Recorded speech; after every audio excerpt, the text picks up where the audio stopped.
এই ময়দানে শহীদ মালিকের রক্তের দাগ লেগে আছে।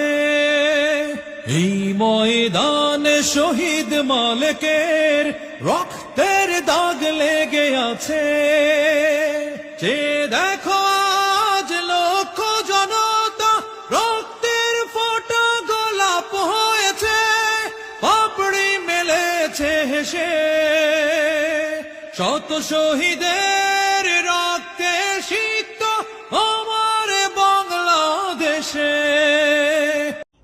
বান্দরবনের থানচিতে যে হচ্ছে তমাতঙ্গিতে অনেকেই আসছেন। তমাতঙ্গির এই জিনিসগুলা বিশেষ করে বেশি জোস। সেই সাপের মতো আঁকাবাঁকা রাস্তা, এখানে ছোট ঝুমঘর, এখানে মেঘের ভিতরে ওই যে ঝুমঘর, মানে ব্যাপারটা এই যে হচ্ছে তমাতঙ্গি।